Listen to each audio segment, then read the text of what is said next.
Well, hey folks, today we're out in the creek. We're going to do some semi-speed panning. We've been in this place before.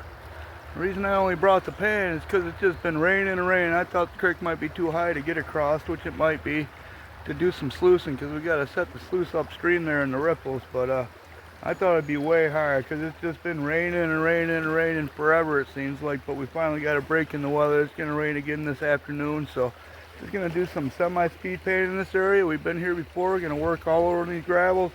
If I get a better pan, I'll show you. If not, we're just going to semi-speed pan them down and dump them in a bucket and just keep having fun, man. We're just going to have fun. Finally a break in the weather, thank goodness.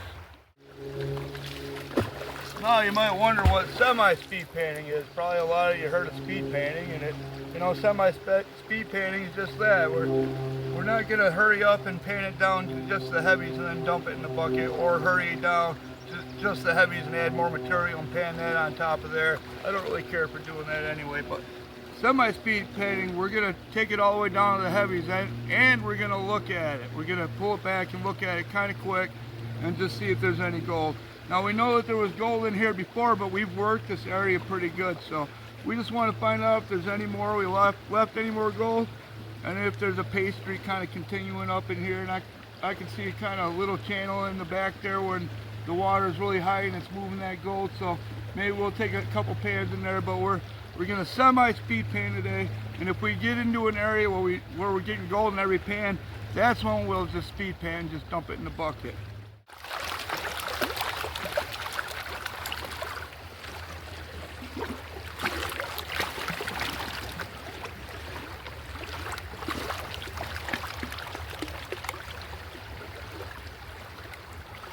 And the current's going this way. Anytime you're in an area where there's current, you pan with your pan facing downstream.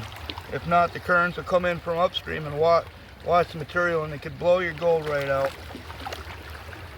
You always want to find a calm area, but when there isn't one close, you make the best of it. Point your pan downstream. Have a quick look.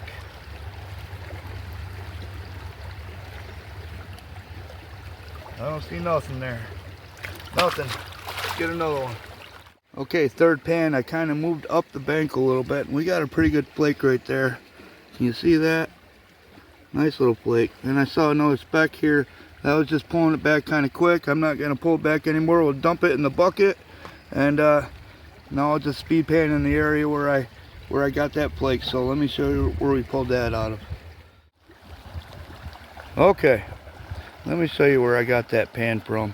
Now before, when we were here, we were working right down here in the water line. The water was lower then, but anyway, we were working right in that water line, and I think our first pan today came. It was just all lights at the higher water, washed back into our kind of hole we had here. So I moved up right on the edge of the water and the shore right in here. We were getting good gold down here, so we just moved it up, right? Worked right up there on the edge, and the material got a lot more sticky. It had some roots on surface, so that's always a good sign. And my rule is, when it comes to roots, is if it's an invasive plant like this Japanese knotweed, I don't worry about it. But typically any roots that are a ½ inch or bigger, I won't disturb unless I know for sure that they're an invasive plant, which this knotweed is. I don't remember what state I was prospecting in that had that rule, but I figure if they're making rules like that, they've looked into it and they know what they're talking about. So that's the rule that I stick with. So anyway, well, I'm just going to take some speed pans out of that area now. We've done a few semi-speeds. I took 2 or 3 out of here. I mean, that was a semi-speed pan. Let's just do some regular speed pans in here, and then we'll do 3 or 4, and then we'll have a look and see if we're still on the gold. Okay, let's try this. This is pan number 4 from where we found that big flake. I did some speed pans. I probably could have washed a little more of the lights out of here, and it's just hard to do sitting behind this camera like this, but I wanted to do it together. Let's see if we got anything in here. Shake that a little bit, make it flatter. There we go. See anything? Can you even see? Oh, I see a speck right there. Right there's a speck. You can't see nothing, can you? Sorry about that. Speck there. Anything else? Sorry about the shoddy camera work. Oh, there's another one right there. I'm not very good at this camera stuff. There's two in there. Nothing like that other one. There's the third one. I'm pointing at it, you can't even see. There's three. Is there another one? Three in a pan, New York State. That isn't bad at all. So we're still on that goal up there. We'll keep taking some speed pans from that spot. All right, having fun. I tell you what, it's been raining so long. All of us were getting together, town meetings, wondering if we should start building the ark or whatnot. Oh, I'm just joking, but that would be funny, wouldn't it? All right, let's get back to digging.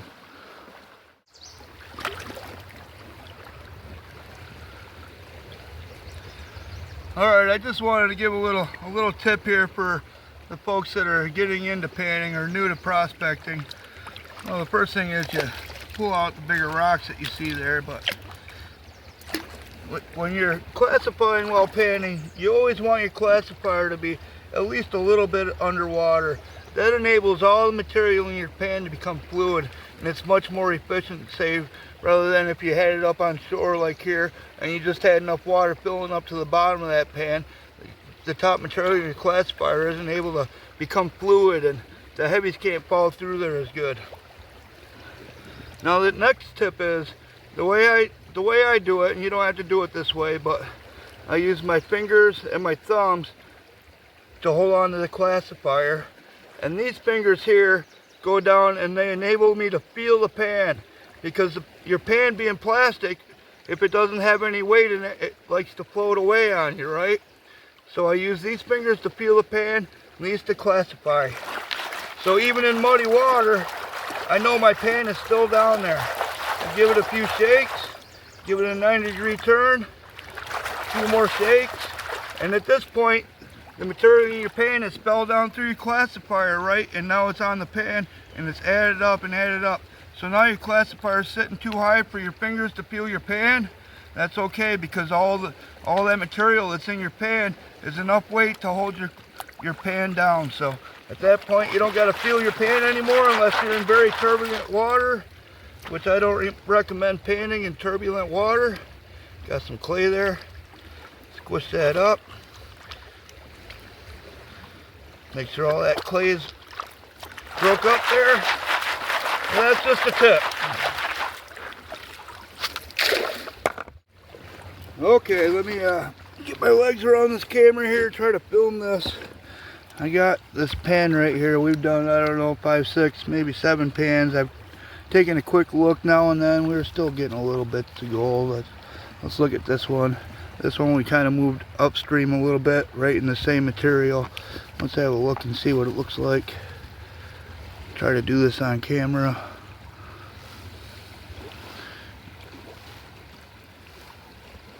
Kind of tough, but kind of tough to hold it at the right angle and so you guys can see it and do it. There's a little flake right there. I don't know if you can see that. Get this flat again.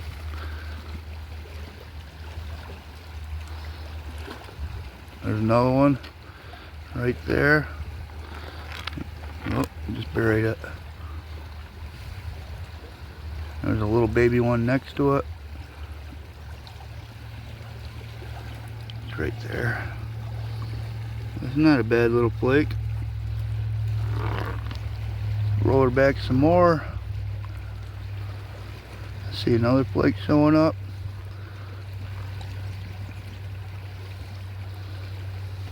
Right there.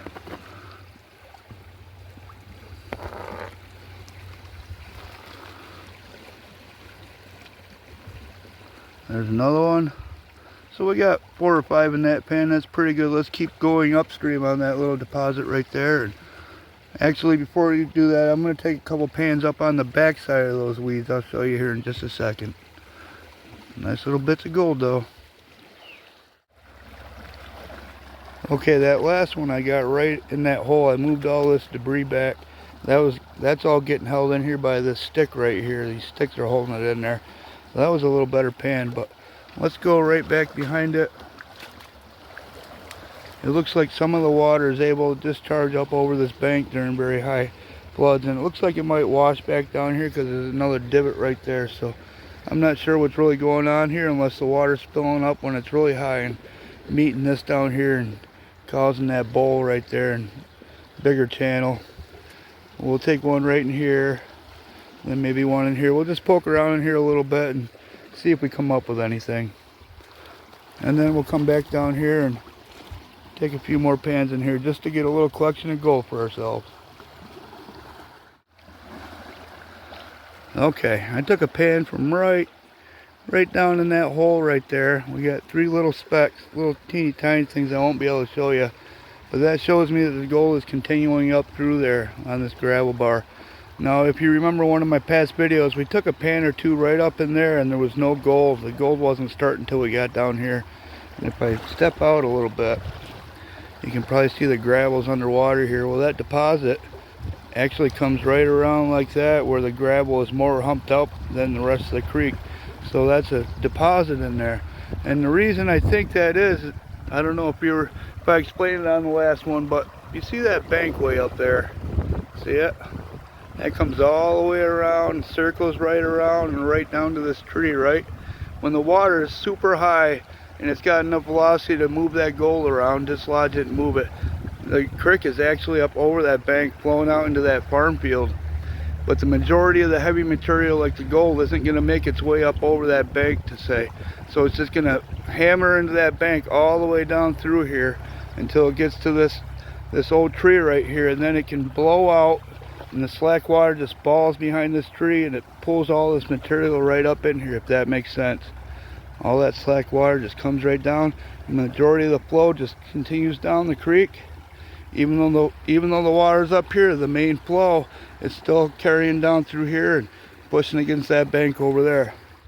Since we got 3 specks in there, we kind of figured out why it's in here and all that jazz.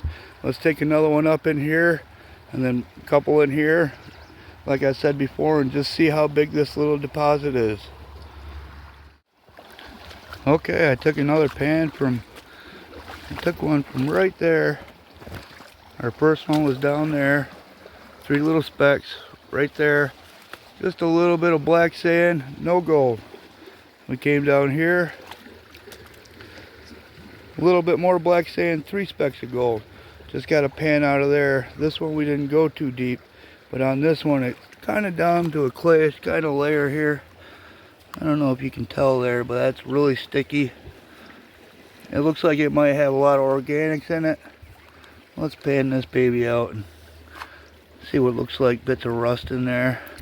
We'll see here in just a minute. But that tells us that the deposit isn't coming up at least past these gravels. You can see a distinct line of gravels, and then up here it just changes right here. So we got gold here. Move up a little bit, no gold. Then we're back down here to this hole and we got gold. So all this, but not up here. And then someday, probably not today, we'll check down through here some more too. Maybe that continues right on through there. Okay, we took a pan from right there. You see the hole maybe, but that was the last pan where the organic kind of clay was in there. There was no gold in there. A little bit more black sand, but no gold. But now we know that that whole stretch right there has gold in it, so we can come back and take some more pans out of there, do some sluicing, high banking, and get a little bit more gold. That'll be fun. But before we take off today, let's do one more pan down here in the good stuff, have a look at it together, and then we'll get out of here and go concentrate this stuff on one of the cleanup sluices at home and see the gold. Beautiful day. Having fun. Okay, let me get sat down here behind the camera here and try to do this again. This is the last pan. Let's see what it's got in it. Try to keep it in camera view this time. I'm not very good at this stuff. Never said I was either. Pull it back here real quick like. I know you probably can't see a thing. I'll count them for you. I just thought we'd do it together. Does it sound like I'm screaming into the microphone? I'll change it in editing if I am. Flatten this stuff out a bit. There's one right there. Little one right there. One. Of course, we could have missed one. We're doing it kind of quick. There's another little baby one right there.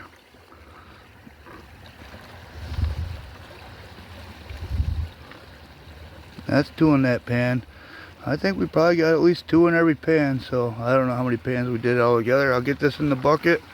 Like I said, we'll get home and we'll run it over one of the cleanup sluices and recover the gold. Give it a count. All right, let's get out of here. Beautiful day though, beautiful day.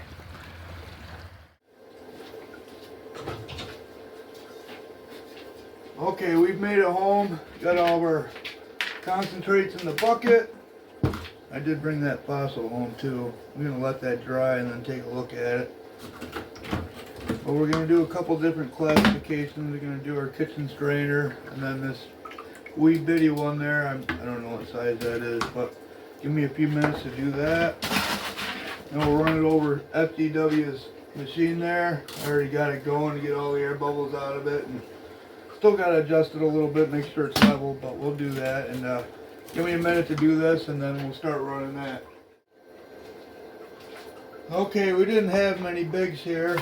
And all the smaller sizes, they're really close to being the same size, and maybe there was some spill over the edge, but I think I might just pan this stuff back a little at a time and then run this over the cleanup sluice there, or I'm not really sure yet, but we'll figure it out.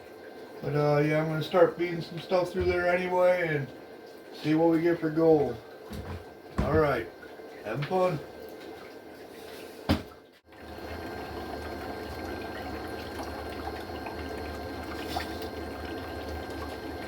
Okay, I think we got her running just about right. The material doesn't have time to bind up and let that gold skate over it. It's breaking right up, not too fast, but it's breaking up really nicely. You know, I already see a couple little flakes in there. Actually 4. It's going to be interesting.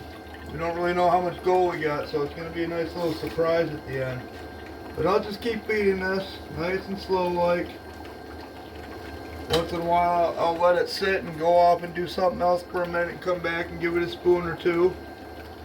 And I'll see you back here in just a little bit.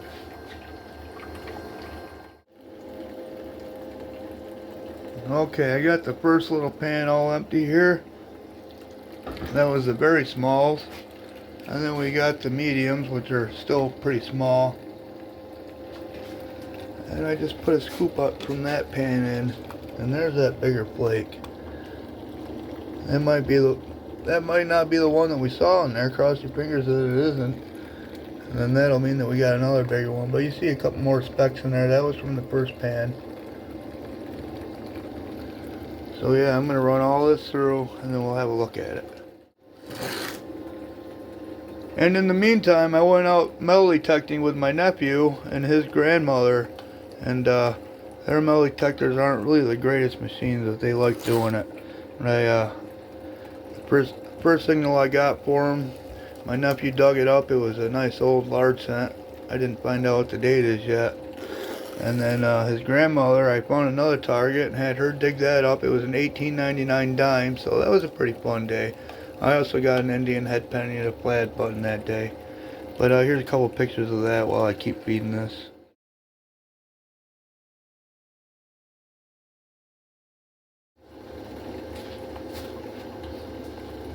Okay, we got her all run through there. I see some gold in there. Doesn't look terrible for just doing some panning.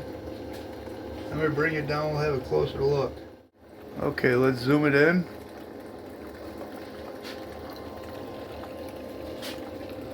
Try to get in here, have a look at some of this gold.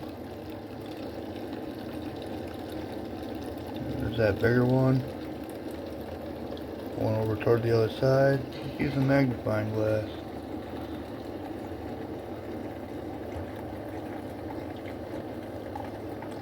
See those specks in there, little flakes.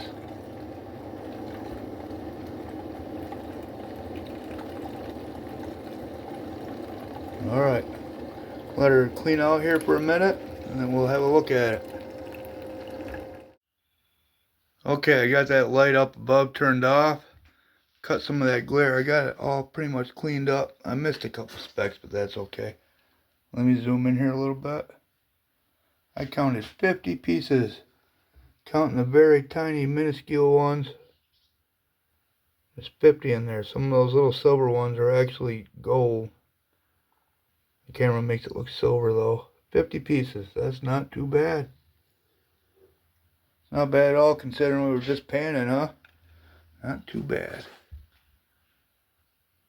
We panned all that stuff, all of our tailings off the sluice. All the tailings from that are in there. We didn't have one piece of gold, not one, not even a minuscule little speck. So this thing worked pretty good. Good design, Jason. Good design.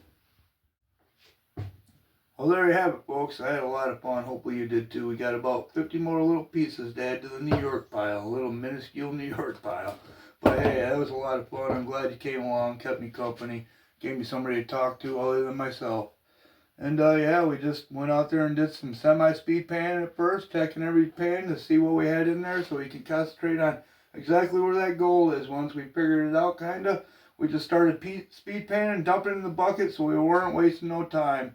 And then we checked around the outside and where the gold is, where it isn't. So now we know exactly where to go back and dig, and we'll do that again sometime. I had a lot of fun, and I'm gonna keep on having fun. And hopefully you do too. Maybe we'll go out and look for some arrowheads.